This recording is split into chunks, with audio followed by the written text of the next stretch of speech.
اعوذ باللہ من الشیطان الرجیم بسم اللہ الرحمن الرحیم۔ نہج البلاغہ مکتوب نمبر 41۔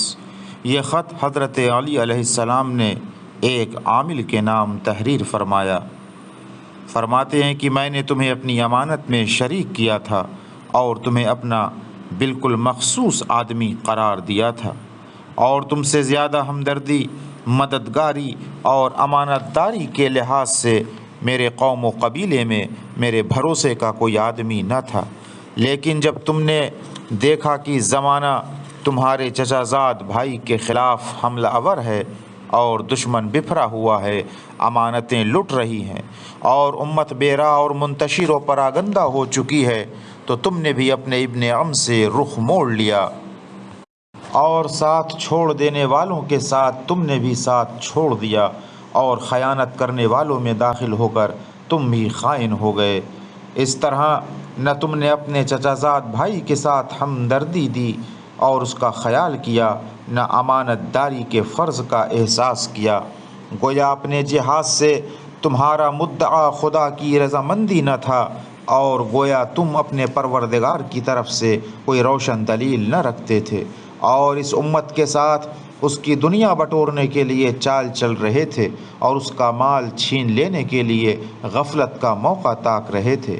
چنانچہ جب امت کے مال میں بھرپور خیانت کرنے کا موقع تمہیں ملا تو جھٹ سے دھاوا بول دیا اور جلدی سے کود پڑے، اور جتنا بن پڑا اس مال پر جو بیواؤں اور یتیموں کے لیے محفوظ رکھا گیا تھا، یوں جھپٹ پڑے جس طرح پھرتیلا بھیڑیا زخمی اور لاچار بکری کو اچک لیتا ہے، اور تم نے بڑی خوش اسے حجاز روانہ کر دیا، اور اسے لے جانے میں گناہ کا احساس تمہارے لیے سد راہ نہ ہوا۔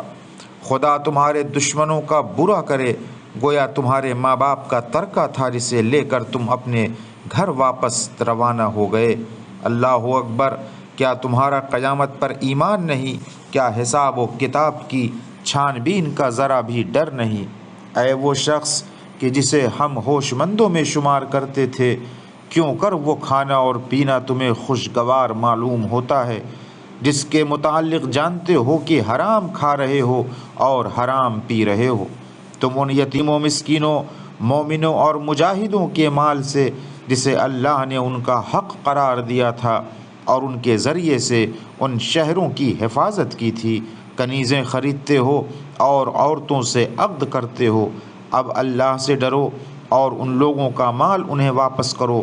اگر تم نے ایسا نہ کیا اور پھر اللہ نے مجھے تم پر قابو دے دیا تو میں تمہارے بارے میں اللہ کے سامنے اپنے کو سرخرو کروں گا، اور اپنی اس تلوار سے تمہیں ضرب لگاؤں گا کہ جس کا وار میں نے جس کسی پر بھی لگایا وہ سیدھا دوزخ میں گیا۔ خدا کی قسم، اگر حسن و حسین بھی وہ کرتے جو تم نے کیا ہے تو میں ان سے بھی کوئی رعایت نہ کرتا، اور نہ وہ مجھ سے اپنی کوئی خواہش منوا سکتے، یہاں تک کہ میں ان سے حق کو پلٹا لیتا اور ان کے ظلم سے پیدا ہونے والے غلط نتائج کو مٹا دیتا۔ میں رب العالمین کی قسم کھاتا ہوں کہ میرے لیے یہ کوئی دل خوش کرنے والی بات نہ تھی کہ وہ مال جو تم نے ہتھیا لیا میرے لیے حلال ہوتا اور میں اسے بعد والوں کے لیے بطور ترکہ چھوڑ جاتا۔